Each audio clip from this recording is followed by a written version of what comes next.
Hello, this lecture will cover pages 64 through 65 of my lecture notes. Please print those pages out and have them in front of you as I present this lecture on Operational Amplifiers, Chapter 4B, Introduction to the Operational Amplifier, or Op-Amp.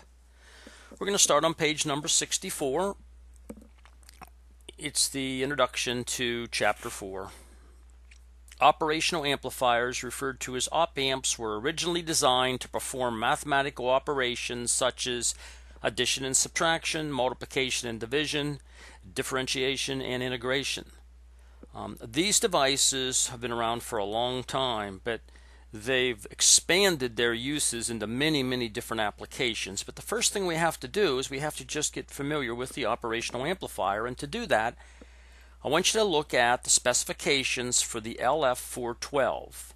It's in Canvas. If you take a look, you'll be able to find it and print it out. And what you'll see is basically this right here. This is the specification for a particular type of operational amplifier called the LF412. The general description, I want you to take your time, and I'd like you to go ahead and read this. So, you can pull out your spec, or you could just take a look at this and read it. There's the general description.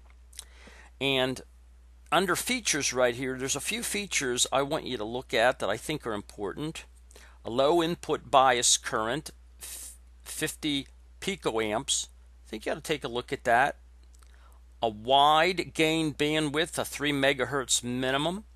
That's important. We'll talk about later. And the high slew rate, the rate at which the output can change with respect to time. If you will, it's the rate of change of the output. And the higher the better. And it's very high, 10 volts per microsecond in the minimum. And the high input impedance, that's very important. Very high input impedance or input resistance when you look into the device. This is a typical connection here. We're going to be talking about this, but I want you to look at the actual dual inline package. This is what it's going to look like. It's a very small 8-pin package, and there's 2 operational amplifiers within the package. We're going to be using this over the next 4 weeks. I want you to notice, though, that pin 4 is not ground. They show it as V minus, and pin 8 is V plus. Keep in mind, it's a dual package. There's 2 operational amplifiers within the package. What is this V plus and this V minus? Well, you're going to find out with the operational amplifier here. The symbol is going to look like this. You're going to have 2 inputs. We'll talk about that in a minute. You're going to have a minus input and a plus input. But when you bias it up, you're going to take it to a positive voltage, which we're going to call VCC, and you're going to take it to a negative voltage, which is VEE. Well, this could be ground, but in our application with the op-amps we're using, this pin here, if you take a look at the package, it's pin 8, is always going to go to VCC. And this pin here, if you take a look at the package, which is pin 4, is always going to go to VEE. VEE is a negative voltage, and VCC is a plus voltage. And the reason you have to have plus and minus voltages, if you're amplifying a signal and you're trying to get an output waveform, and the easiest way to show that is with the sine wave, you want to be able to go to some positive voltage, up as high as VCC, and you want to be able to go as low as some negative voltage, in our case, VEE. So the output can swing between these 2 rails. We call these rails, where you can swing to a plus VCC and you can swing to a VEE, which is minus. That's the reason you bias them up this way. In the specifications, which you're going to get to know fairly well, I want to take a look at what's actually inside the package. Well, what's actually inside the package is this right here. All these transistors and resistors make up that device, that operational amplifier device. But we don't care about all this. All we care about is VEE down here, VCC up there, and our outputs. If you take a look at the outputs on there, It takes a little bit of time to locate them, but here's V out right here. There's V out of the one device right there. Your inputs, where are they? There's your negative input right there. There's your positive input right there. That's the last time we're going to deal with the detailed schematic. If you take a look at biasing this chip up, the supply voltage for the LF412 is plus or minus 18 volts, right here.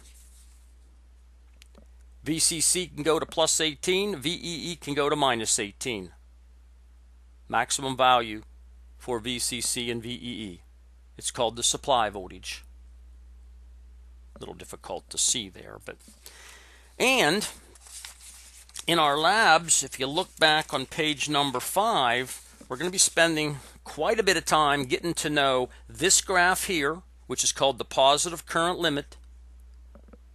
Depending upon the temperature, we're going to use 25 degrees C, and the negative current limited here. These two graphs you have to get familiar with, and you will over the next 2 labs. Another name for positive current limit, think about that. What's another name for a positive current limit we talked about over the previous lectures, number of, I think it was back in the digital class. Positive current limit is current coming from VCC. It's current coming from up here, VCC, and it's flowing down to the resistor. That's a sourcing current. You have to think about this. That's a sourcing current. So positive current limit is a source current. It's an output source current. Let's take a look at down here. A negative current limit. Without even looking down below. Negative current limit. Negative current limit, it is current flowing from the resistance out here to VEE. What's that? That's a sink current. That's why they refer to this negative current limit as a output sink current. And we're going to use 25 degrees C when we take a look at the value here. We're going to interpolate that value right there, and we're going to interpolate the value up here as well. We'll be using those in lab. So modeling the operational amplifier, this is what it's going to look like. Very important terminology now. The plus input we're going to call the non-inverting input. The minus input we're going to call the inverting input. So the voltage at the plus input is V plus, the voltage at the minus input is V minus. There's the logic symbol, or the symbol rather, the symbol for the operational amplifier. It has a non-inverting input, which is the plus input. It has an inverting input, which is the minus. You have to memorize that terminology. And if you look down here, modeling the ideal operational amplifier, what does this thing look like in terms of elements? Well, here's your V plus input. Here's your V minus input. Notice the ground reference is separate down here. The ground reference is only referenced in the output circuit. The input voltage is really the difference between V plus and V minus, you'll find out. This input voltage here, let me label it, V in, is simply equal to the difference between V plus and V minus. Has no reference to ground. V plus does. V plus is referenced to ground. V minus is referenced to ground. But when we talk about V in, we're talking about this differential voltage right here. And then the output, you have a voltage controlled voltage source. Okay. So the difference on these voltages right here, which we're going to call Vn, times the open loop gain of this device. The open loop gain, no closed loop now. We're just talking about open loop. We're looking at this device right here. So let's take a look at this in its entirety now. Typical values for the model of that operational amplifier. The input resistance Ri here is very high. It's in the neighborhood of 10 to the 5th ohms. That's 100,000 ohms, greater than 100,000 ohms input. Very high input resistance, R sub I. Looking in, right here, looking in. Output resistance, R out, right here. Very low, less than 200 ohms. Open loop voltage gain, A sub O. Open loop voltage gain is very high. 100,000 again, greater than 100,000, 10 to the fifth. These are typical values for the typical operational amplifier. The input resistance is very high. That's a very good thing. The output resistance is very low. That's a very good thing. And the open loop voltage gain is very high. We're going to see how that plays when we look at the individual configurations. Another model we could look at is on page 65. Sometimes it's easier for the students to, instead of looking at it in terms of this input resistance and this voltage controlled, this dependent voltage source here, which is a voltage controlled voltage source in series with the output resistance. A better way of looking at this is just drawing it all inside the symbol here. Here's your V plus input. I guess we ought to put a plus right there. Here's your V minus input. We'll put a minus right there. And then on the output circuit, you have your voltage controlled voltage source. And its value is always the open loop gain, whatever the open loop gain is, which is very, very high, times this difference in voltage here. And that's going to give you this output here. But for analysis purposes, through the next week and a half or 2 weeks, we're not going to use those typical values. We're going to use these values. Ri, we're going to assume to be infinity ohms. In other words, this input resistance Ri here is going to be infinity. It's going to be basically an open circuit. R out is going to be 0, basically a short circuit. R out, 0 ohms. And the open loop gain of this circuit, open loop with no feedback now, is infinity. These are the assumptions we're going to make, and they're going to treat us very, very well getting to the analysis of the circuits. You'll see this coming up in the next 4 lectures. If we assume that Ri is infinity ohms, if you assume that this input is infinity, that value is infinity, then the plus current flowing in this direction, and this minus current, we'll show it in that direction too. These currents right here have to be equal to 0 amps.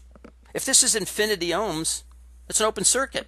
So I plus and I minus have to be equal to 0 amps.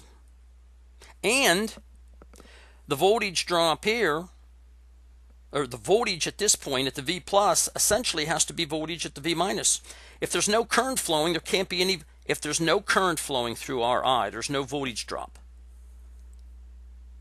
And one way you could look at this is that the voltage at this point is basically the voltage at that point. The operational amplifier, all the electronics inside there, that's what it tries to do to give you the control that I was talking about before. It basically tries to keep these voltages equal to one another, no matter what happens out here in the circuit. No matter what happens out here in the circuit.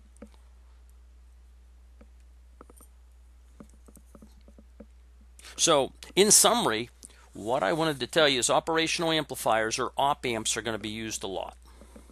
We looked at the specification very quickly, got familiar with a few things in the spec. This is the symbol for the op amp. It has a non-inverting input and an inverting input. You can model that like this with 2 resistors and a dependent voltage source. I showed you typical values, but we're not going to use those typical values. What we're going to do is we're going to use these for analysis purposes in the class. Ri is going to be infinity ohms. That's going to come into play a lot.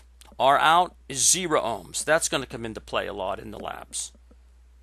The open loop gain is infinity. You have to memorize this. You have to memorize these as quickly as possible because it's going to really help with the analysis. If we assume that Ri is infinity ohms, then these currents here have to be 0. So in our equations, they're going to be gone to 0 when we do a nodal analysis on this. And Why are they going to be going to 0? I'm just going to end up showing you, we're going to have equations. It's going to look something like this. We're going to say something like plus I1 minus I2 minus I minus equals 0. That's going to be a nodal analysis we're going to do on one of these circuits. And then I'm going to do this. And you're going to know why we're doing that. That current goes to 0 because it's 0 here, because you're assuming Ri is infinity. And that concludes this lecture.